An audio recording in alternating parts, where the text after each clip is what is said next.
আসসালামু আলাইকুম। সেনাবাড়ি নার্সারির পক্ষ থেকে সবাইকে সালাম ও শুভেচ্ছা। আপনারা যে মশলা গাছটা সবসময় নিয়ে কথা বলি আমরা যে তেজপাতা গাছ, সেই গাছটা কিভাবে আমাদেরকে প্রসেসিং করতে হয় বা চারা তৈরি করতে হয় সেটা আজকের বিস্তারিত ইনশাল্লাহ ভিডিও দেওয়ার চেষ্টা করব।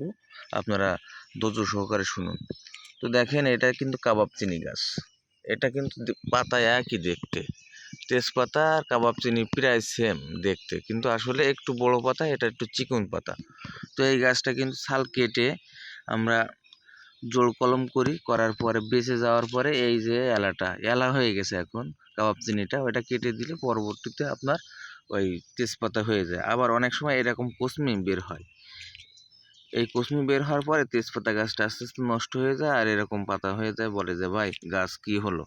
তো আসলে সবসময়ের জন্য চেষ্টা করবেন একটু জেনে শুনে কাজ করবেন, তাহলে আর গাছ নিয়ে ঠকবেন না। কারণ আমরা কলপ করে গাছ দিই, এবার নিচের থেকে যে এলাটা বের হয় তখন সেই গাছটাই কি গাছের মতন হয়ে যায়, মানে অরিজিনাল গাছ হয়ে যায়।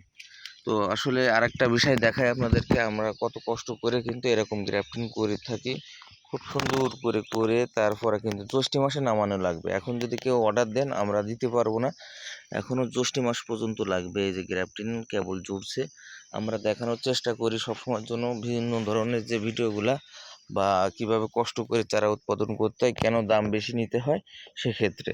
তো একটা কলম বানতে গেলে আমাদের 10 থেকে 15 টাকা খরচ হয়ে যায়। একটা গাছ নিয়ে থাকে, এই গাছটা এলা গাছ যেটা, সেটা মিনিমাম 10 থেকে 15 টাকা নিয়ে থাকে। তো আসলে একটু তেজপাতা গাছের দাম একটু বাড়তেই হয়ে থাকে সাধারণত। তো এরকম গাছ পেতে আমাদের সেনাবাড়ি নার্সারির সাথে যোগাযোগ করুন 01726515455।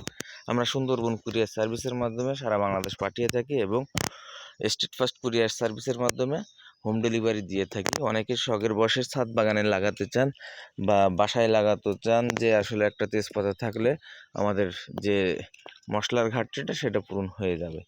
সেক্ষেত্রে অনেকে বাণিজ্যিকভাবেও চাষ করতে চায়, যে তেজপাতার অনেক দাম এখন বাজারে। যখন আমরা ঈদের সময় নিয়ে থাকি তখন বুঝতে পারি যে আসলে কিছু পাতার দামও প্রচুর নেয়, আসলে পাতাও বিক্রি হয়। এটা ওই সময় ভাবলে আমাদের খুব কষ্ট লাগে। তো সেই ক্ষেত্রে আপনারা একটা গাছ নিয়ে রোপণ করে ইনশাল্লাহ আপনাদের মশলার যে ঘাটতিটা সেটা পূরণ করতে পারেন। তো অবশ্যই যদি ভালো লেগে থাকে শেয়ার করবেন। ভালো থাকবেন। আসসালামু আলাইকুম।